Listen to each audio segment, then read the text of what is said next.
take a breath, you step back for a second, you put on a camera on your periphery. So on your right, there's a camera as though we're making a movie, and you can see your profile and you can see everything on that side of the room. Then you put the camera on your left. Now you can see this profile and you can see everything on that side of the room. Then you put the camera on in front of the computer, so it's looking at you.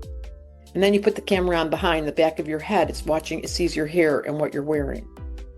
And so you just feel yourself elevated. You're in a little bit of a higher vantage point. You're stepping out of this podcast and you're just looking as an observer would, as though you were a news reporter. You walk in the room, oh, look, Fran is sitting and she's got black hair. Welcome to Normalize the Conversation. I'm your host, Francesca Reicherter. Today, I'm joined by Debra Silverman, an astrologer, psychotherapist, spiritual guide, and author of I Don't Believe in Astrology. With a master's in clinical psychology and over 7,000 students enrolled in her astrology school, Debra blends humor, wisdom, and soul-level insight to help people better understand themselves through the lens of the stars. In this episode, Debra breaks down how astrology, which she calls medicine for the soul, can illuminate our emotional patterns and personality traits. She even helps me unpack my own chart as a Leo sun, Virgo moon, and Scorpio rising, and how those signs shape the way I move through the world. If you've ever asked yourself, why am I like this? This conversation might just hold the cosmic key. Debra, thank you so much for joining me today. I'm super excited about our conversation, but before we begin, I want to check in. How are you really? So sweet. How am I really?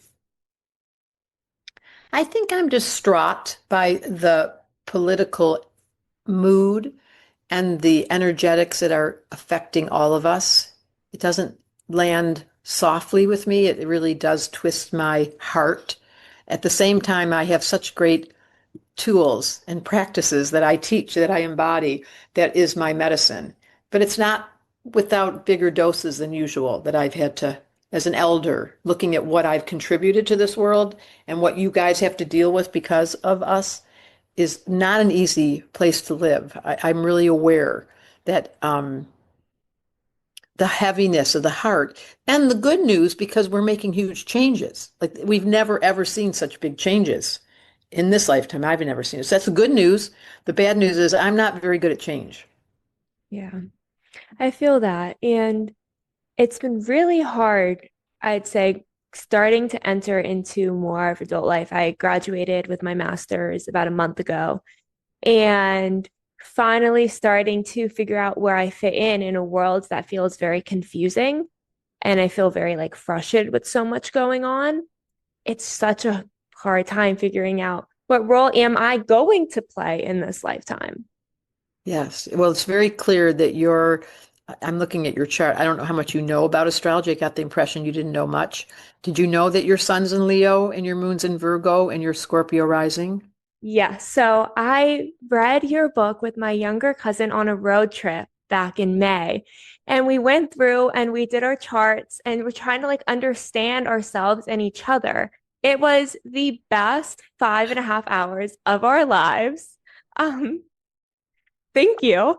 Because I learned there was one thing that really stuck out to me in the Scorpio rising was about how you'll be someone who helps lead people toward light. And that's something I've been doing since I was 12 years old. That was always my goal, my passion. So to see that that's actually a piece of me just brought this sense of relief. I love that story so much. That your soul, which is the rising sign, the most important indicator. In astrology right now across the globe, and you guys that are listening, it's certainly true. We're all so excited about astrology and it's everywhere. There's so many young astrology students, and so there should be, because it is the answer to the question, why am I here and what am I doing? Everything you presented is in the chart. At the same time, I grew up in a time when it was not popular.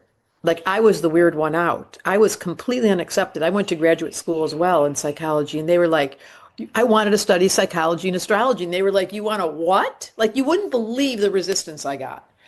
So it's so different now to see your generation eating it up. And that Debra Silverman wrote this book that made it so easy to read that you couldn't stop. It was like potato chips. That's what I tell people. You'll start the book and go, don't turn it off. So it's the quality, and it's named I Don't Believe in Astrology, because there's so much, I've heard that so much in my life, but you guys are now open.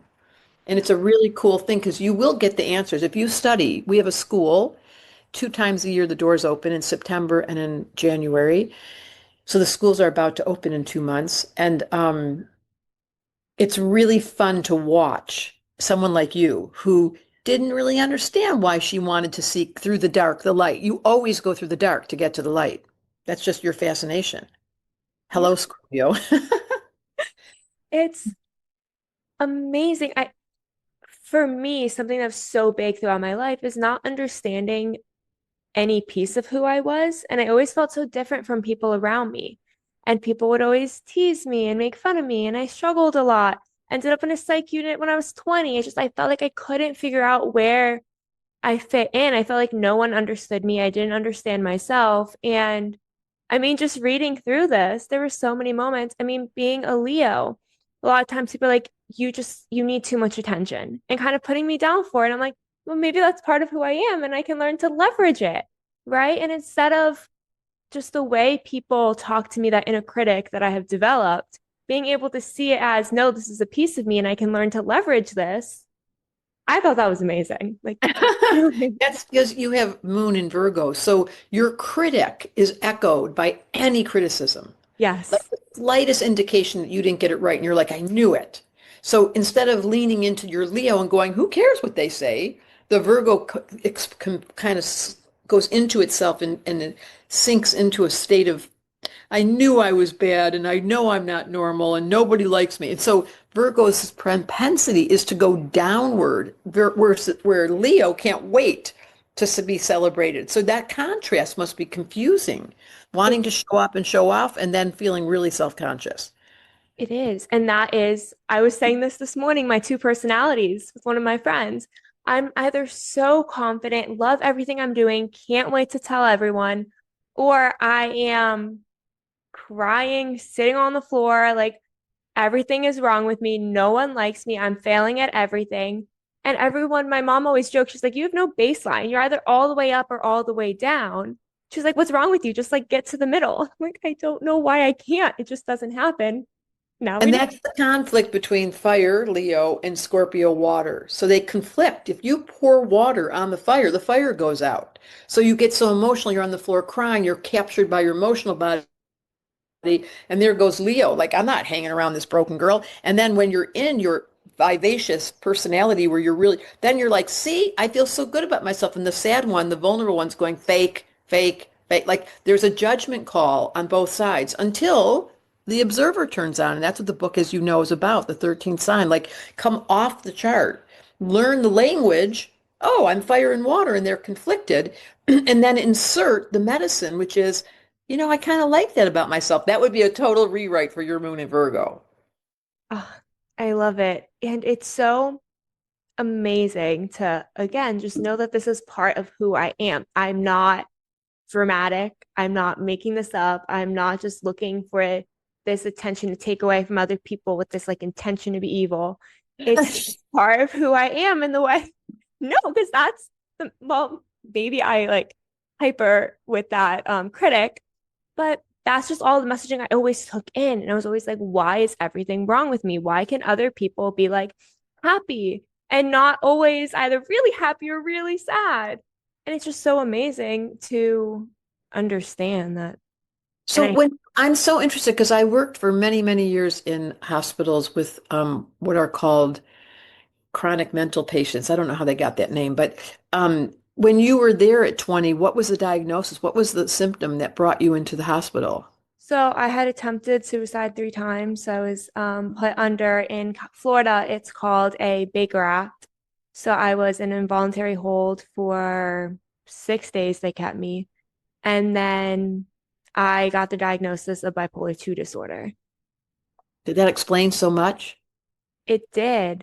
And then it became very conflicting though, because everyone was like, well, no wonder you're just up or down all the time. And then anytime I felt a little bit happy or a little bit down, it was, oh, she's having a huge episode. So then that became very conflicting to navigate the language of other people. And then that fear within myself, oh no. And now do you think of yourself as bipolar? Have you balanced it internally through your own means, or are you still using medicine? I am still using medicine, but my therapist is starting to like question it and wanting to move away from it. So that's been really cool getting to. I moved to California, finished my master's, life got a little bit more kind of stable. I had a lot going on before, and things started to make sense again. And then you read my book. So what did you take for your graduate studies? Oh, I did my master's in psych at Pepperdine. So exciting. Yes, I'm very excited. And that was one thing I loved about this book too, is because we're not taught this in school at all. They did not touch on astrology. And when you bring them together, I think in the book you talked about how it's that insight piece. And that is so important. Helping us understand ourselves, each other, how we relate to each other can make such a difference instead of going straight into these What's interventions. wrong with you? Yes, exactly. And part of what I love the most about this conversation is the quote that Carl Jung said, psychology will be a dinosaur science until it includes astrology. So that was in the 1930s, he said that. And it's so true. The problem with psychology, and of course I've been trained as well, is they are surface level answering the question how to make this person understand what's wrong rather than how to make this person understand what's right. Like your moon in Virgo is your asset. You're a detail person. And it really matters to you when things are accurate. On the downside, it can turn into a critic and make you feel self-conscious. So there's, as you know, the high road and the low road I talk a lot about in the book. And that high road of Virgo Leo is like such a high regard for quality control and really wanting to give people something that works, which is why you're going to fall in love with astrology. You're going to love, if you take level one, just level one. You don't have to be an astrologer, but level one is a personal awareness. Like you have a lot of water in your chart. So let's just talk about that for a minute. There's four, my first book was called The Missing Element. And the first element is water because we spend 9 months in a womb. So it's the entrance of creation itself is the element of water is in the dark. And every day we wake up in the morning, the first thing we do is take a shower, have our tea, make sure that we're hopefully in a meditation, go to the bathroom. It's all water. We spend that quiet time. And our society has disregarded water. We don't know how to be quiet. If you're quiet for too long, you get depressed. And if you get depressed, they diagnose you. And if they diagnose you, you think something's wrong. But the truth is, you're highly sensitive. You have two planets in Cancer and Jupiter in Pisces and Scorpio, right? That's a lot of water. So your sensitivity, while it's a healing tool and an intuitive part and a psychic, it turns into a broken. I'm so emotional. I'm so dramatic. Why do I cry all the time? I'm so sensitive. I feel like I'm losing it. People keep accusing me of being too sensitive. Yeah, you. And then you start thinking, what, this happened to me. Like, why is it bad to be sensitive? Exactly. And it's so frustrating. Growing up, people would always say, big girls don't cry. And I loved that song. So I hated that saying. It really messed with me. But that was the messaging all the time is that it's wrong to be sensitive.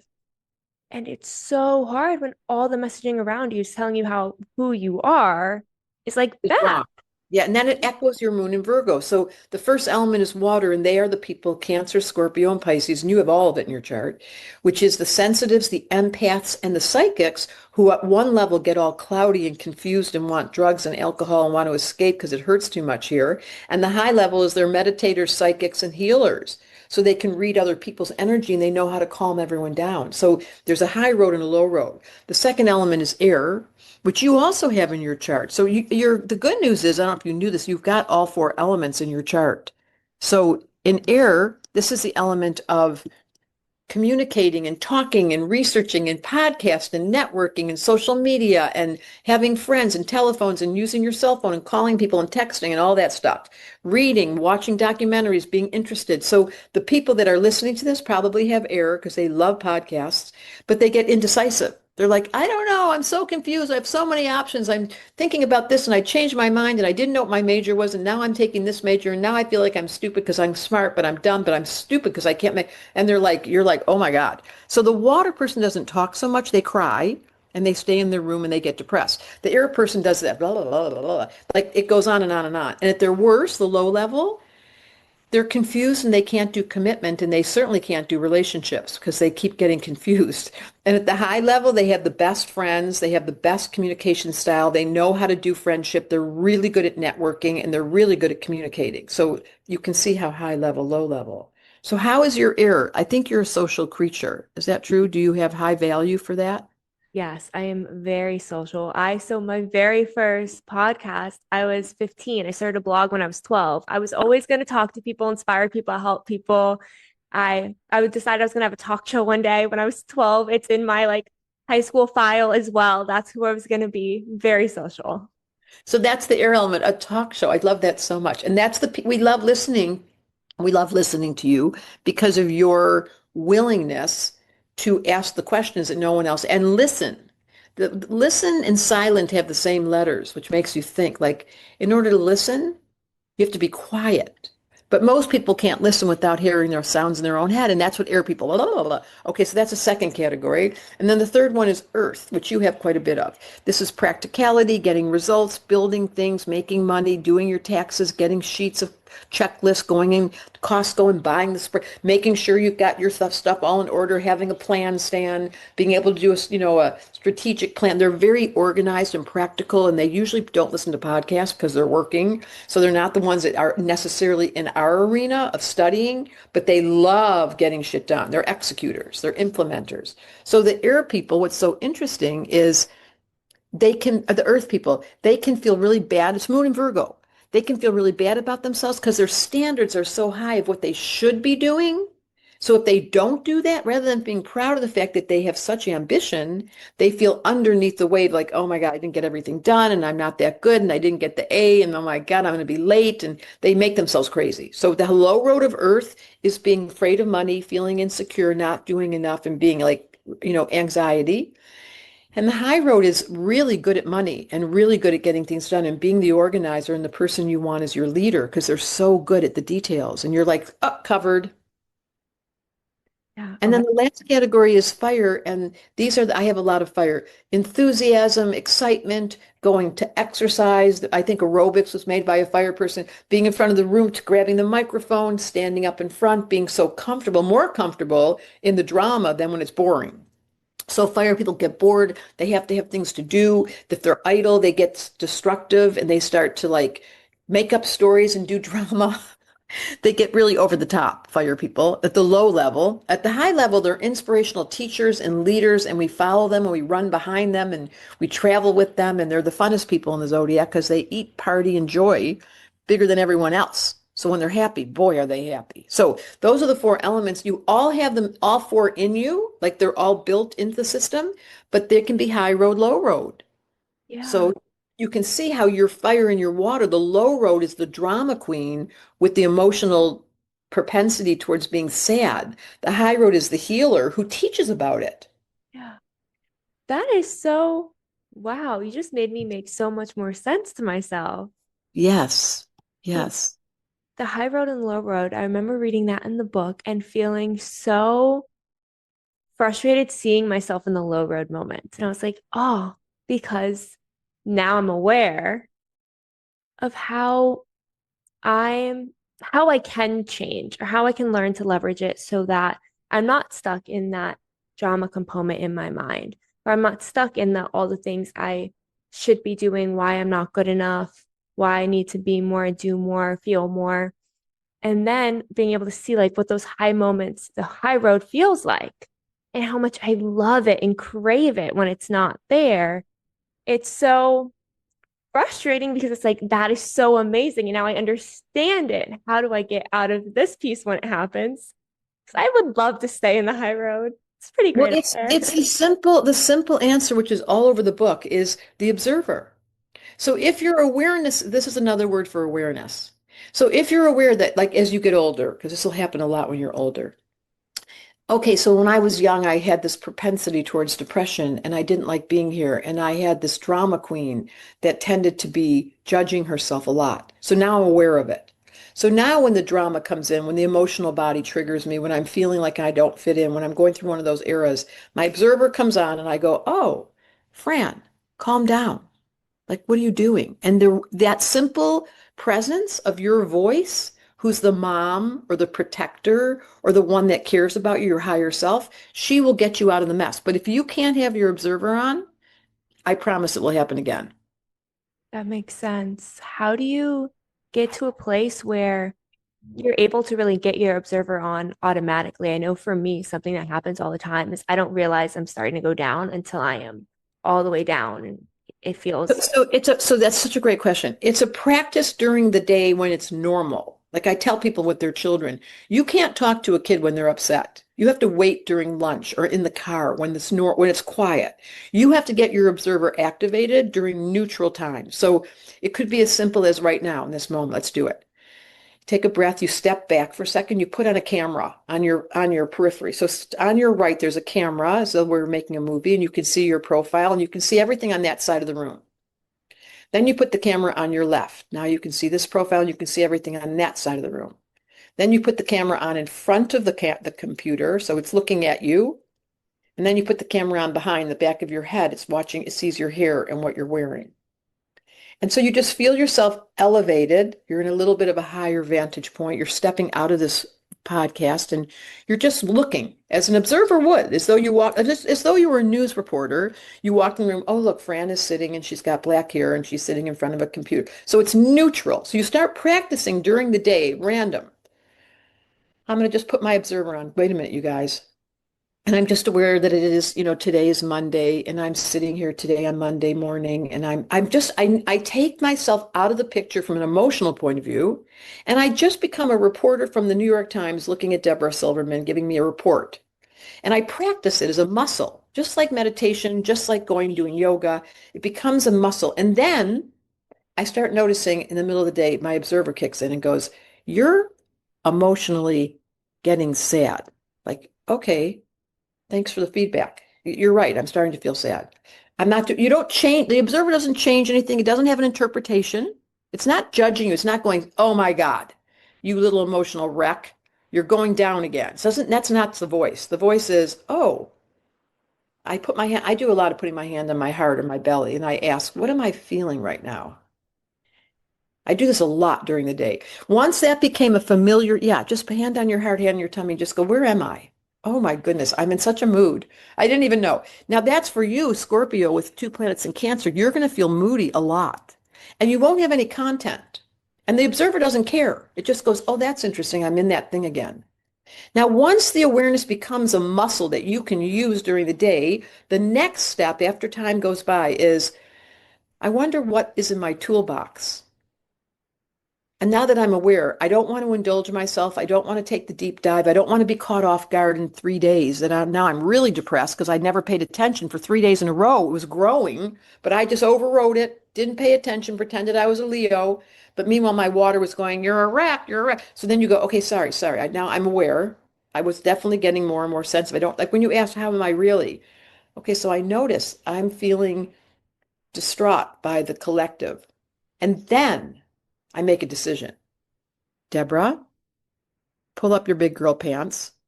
That's true. One part of you is all emotional and mushy. But here I am waiting in the wings to bring you back to where I live. Now, do you want to come with me or her? So once I have a choice, because I'm neutral, I'm not calling myself out. I'm not saying, because I was like you. I was highly emotional and I lived with depression most of my life. And I was judging myself all the time. Like, why is everybody else, so happy? And I have this low grade. And then I realized, oh, well, this is just one of the parts of my personality because I have a lot of water like you do. And I know enough about astrology, for God's sake, help me. So I became aware of it. And now I'm endearing. I feel an endearment to the part of me who's so tender. I, And I really love her. I know that one of my gifts this life is my sensitivity. And where it's been a curse on the inside alone, when I'm by myself and it turns in on itself and it kind of folds into it, I can actually stop it by saying, "Oh, Deb, your sensitivity is about to call your name and she looks like she's gone a slippery slope." And then I go, "Oh, I got it. Thank you." first of all, that gives me so much hope for myself. So thank you for sharing. And just the idea of you can get to this place where the observer turns on, where you have this awareness, and then you have a choice. I think for so long, I went through life feeling like I don't have a choice, I don't have a voice, I'm just stuck here. I'm just trying to survive in this very moment and get through. And as I've started to come out of that more and more and figure out I do have a voice, I do have a choice, to know that it's really hard a lot of times to So be hard. allow myself to have a choice and recognize that it's not, this does not have to be the situation. Your chart's built to sabotage. Scorpios like to be miserable. They are sabotagers. It is the element, it's the sign in the zodiac that will, the only animal that will destroy itself. That's the suicide impulses in Scorpio. It will destroy itself rather than be taken out by another. It's the only animal on earth that has a committing suicide element built into its system. So you have to be very aware that you have a self-destructive tendency at your low level. At the high level, you're our teacher because you're so familiar with it. You're like, oh, the sabotager, she was my old friend. I got her over there. Sit down. And now you're in charge of her because you're aware of her. You've named her and you start paying attention. Oh, I'm sabotaging. I'm indulging. I'm taking my emotional body, just doing the thing. And as soon as you can call, not judging it, not making you wrong, that's your handicap. Your moon in Virgo wants to judge the shit out of you all the time. All You're the not doing enough. You're not pretty enough. You're not helping enough. You're not making a big enough difference. You're not, your podcast isn't big enough. You're not like judge, judge, judge. you see me. Exactly. That is so me all the time. And it's so amazing to know that this is not just me making everything up in my head. This is part of who I am, and I can learn to communicate with these different pieces of me and find myself in the midst of all of it. Exactly. It's called the aware ego. So once your awareness is on your ego, you're not unconsciously operating, then your aware ego says to your sabotager, I see you. I know you're wanting to indulge. You're feeling really sad. You know what? You deserve it. There was a death in the family. I'm going to let you cry for a whole 2 weeks. Go for it. Or the observer says, not this again, honey. It's very gentle to voice. Like we have to go right now and clean the car. We're gonna, I don't care if you're in a mood. So the observer becomes the governor, becomes the free will zone. It becomes the aware ego. It becomes the one driving the car. Otherwise, there's no one driving the car. The emotional body, for you and I, who's emotional, whoa, Nelly. I feel like something that I would have trouble with is being able to not allow the inner critic to make me think that that's the observer. Exactly. You're so right. Those two voices, the critic and the observer, sound very similar, but the observer has no judgment. The critic always judges you. Something's wrong. And the observer's just neutral. It's like a reporter from the New York Times, like, okay, so she's got black hair, she's got a microphone, she's got a white, like they're just giving reports of what's present without interpreting how it looks or how it should be or what everyone wants of you or how you should, like, it doesn't do that. So you have to get familiar enough with the observer who, I always say she lives in Switzerland. She never goes to war. She's just neutral. And now that she's such a good friend of mine, I feel so, and you don't want to turn it on when you're making love. It's just the dumbest thing. And you don't want to turn it on when you're really having fun and you're dancing. I mean, there's times where you just go, leave me alone, observer. I'm fully immersed. But that's years into the movie. For me now, I really do have to tell my observer, we're going to a party and you're not coming. Like, I don't need you to leave me at the outside staring at people. See, so eventually you get to a place where now the communication with the observer is a little different. For it's like almost, it sounds like almost begging the observer to come to the surface, to be there, and now learning to separate when it is and isn't needed. Yes. It's so sweet. It's so Moon in Virgo. This is so you, your 10th house Mercury. You want details of the practical skill set, which is what you are here to teach us. That's what's going to happen. And the simple thing, I'm going to do it again. If I practice like right now, I am constantly turning on my observer. It's a funny thing. I feel like I'm kind of from a spaceship driver now's point of view. I'm like an alien here. And I'm always watching people with genuine curiosity. That's another clue of the observer. Like, I wonder why my brother doesn't talk. So instead of saying, it really bugs me. He never communicates. No, I say, I'm so curious. My observer, I'm just so curious. So it takes away the judgment, it takes away the interpretation. And then I ask the question, can you tell me, like I did with you, what was it like when you were 20 in that place? Like, let's include the other person with lots of questions. That's how you'll know your observer's operative. You ask the other, and then you ask yourself, this moodiness, where is this coming from?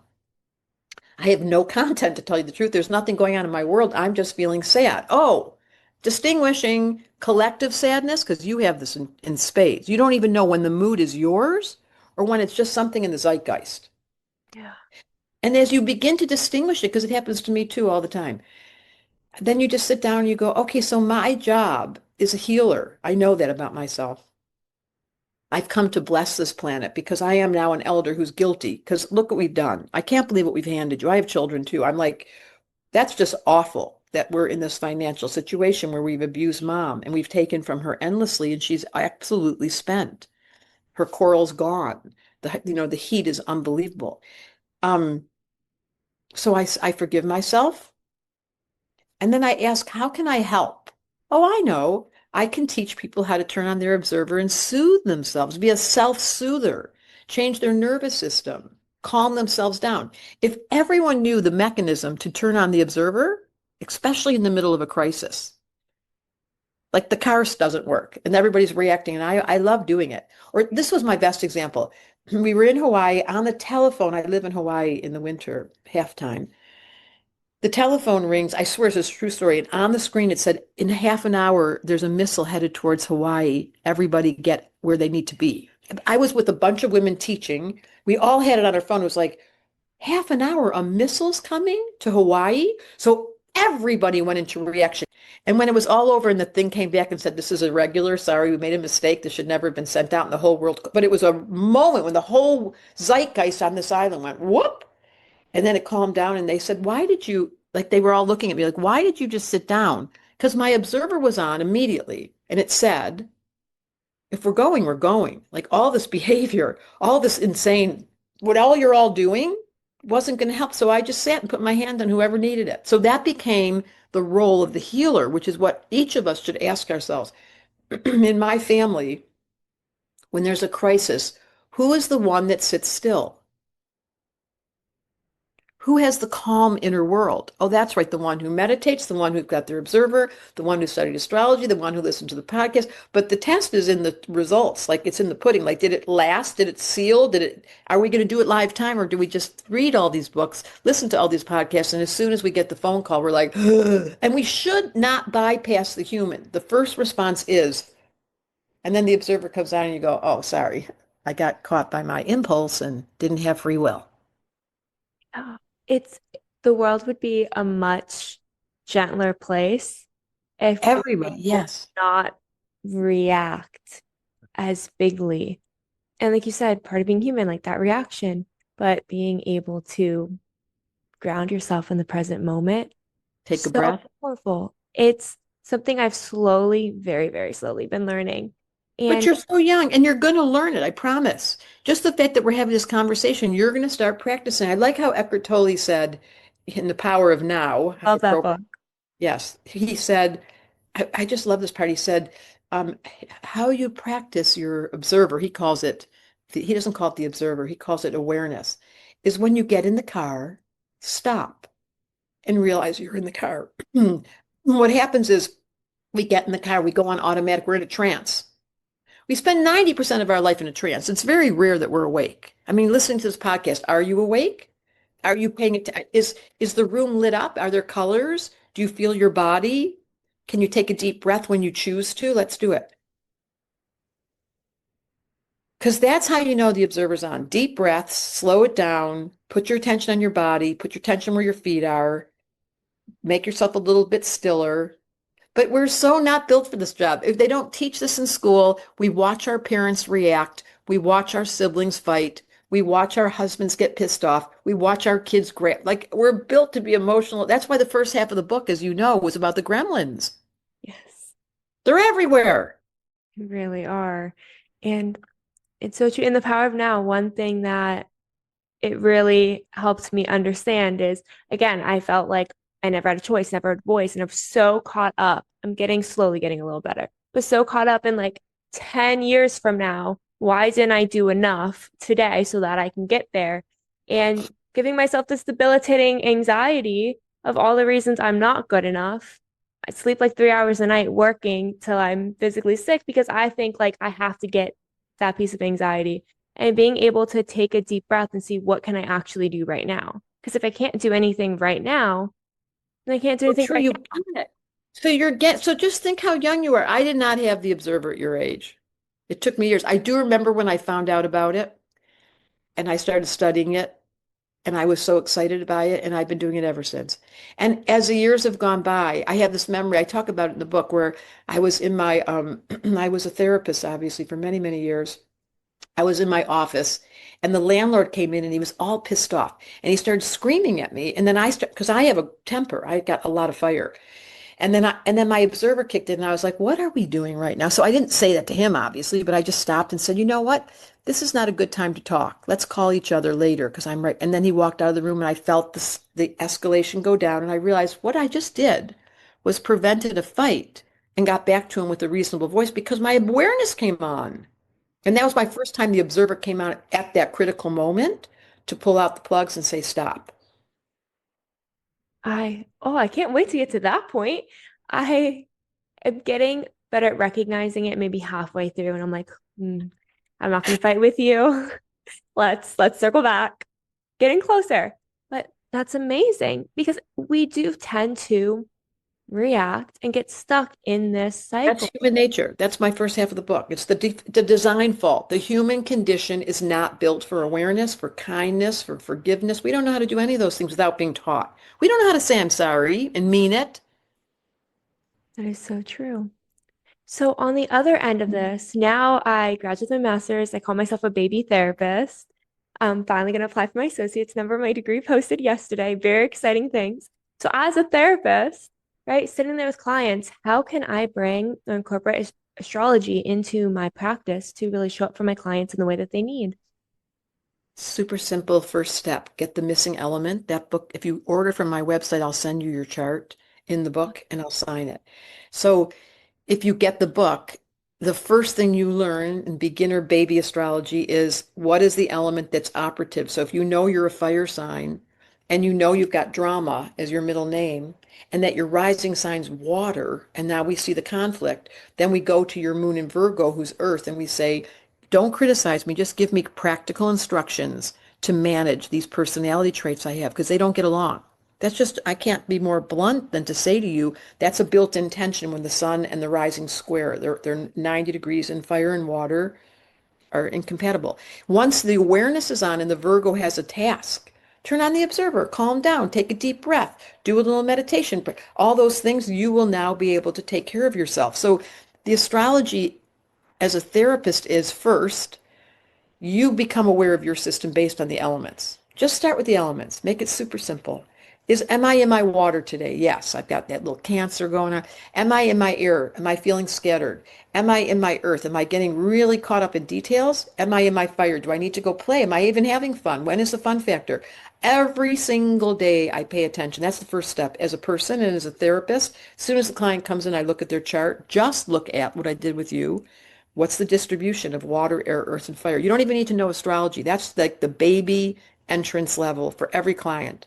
And in that book, The Missing Element, there's a test that takes 5 minutes that without knowing their chart, you'll know exactly what their elemental distribution is. It just takes 5 minutes to answer these questions. I've used it my whole career. So now you know their elemental constitution. That's the baby astrologer. And that's what happens in level one in our school. We get you to know yours. Then the second level is you learn how to do a reading.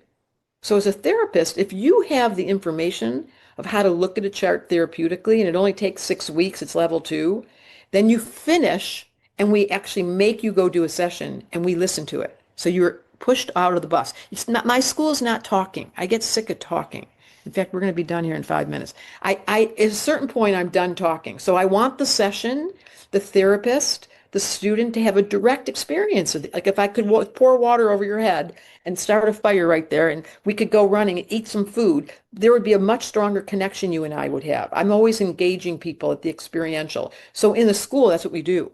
And then once you get it in your body, when your client comes in and you can see they have no fire, they're not having fun, they're not laughing, they've gotten themselves caught because they haven't exercised in years. You're like, you're missing fire. And then you just say directly, here's what I would encourage you to do to reactivate your chi, because we can't live without water, air, earth, or fire. Any one of those goes down and the whole system breaks. Wow. I love that. And it goes like back to what you said, we often go straight into diagnosis. And this No. actually being Help. able to help and make a difference. And You a positive angle. Exactly right. You got it. you are so amazing. Thank you so much for, first of all that you taught me and for doing this today. As we're wrapping up, how can people connect with you, learn more about you, get your books? There's just three words, Debra, Debra, DebraSilvermanAstrology.com, on the internet, on Instagram, on TikTok, on Facebook, I'm on all the platforms. It's kind of embarrassing. There's one really fun way to do it. If you go to YouTube and you put in Debra Silverman Leo, a 5-minute video will come up. And there's 8 million views. So it's been really, really celebrated, these little 5-minute videos. And they're funny. And you'll learn, like, go watch Scorpio. Just put Debra Silverman Scorpio, and there'll be a video that has about 300,000 views. There's like 12 of them, which is why it equals 8 million. You'll see the 300,000, maybe it's 400,000. That's how you'll know it's the right one. And then just watch for 5 minutes, and you're going to be like, that tells me, it explains everything. So that's my job, to give you guys access on the internet. I've got a lot of free information. 3 words, Debra Silverman Astrology. And if you want to know about our school, you just write to info@Debra Silverman Astrology and say there's interest calls. Like, you can call and say, if you're a therapist, we have lots of therapists who have used our model. I'm a therapist and I want to know what the best way is to go through the school, and you'll get some information. Thank you so much for listening to Normalize the Conversation. Don't forget to subscribe, rate, and review. This podcast is an initiative of Inspiring My Generation, focusing on normalizing the conversation, bringing education and awareness to the forefront, and amplifying global voices to spark change and hope. Inspiring My Generation is a 501c3 nonprofit organization on a mission towards suicide prevention through awareness, conversation, education, and support. Connect with us on Instagram at Inspiring My Generation and visit our website, inspiringmygeneration.org, to learn more about our work and how you can make a difference.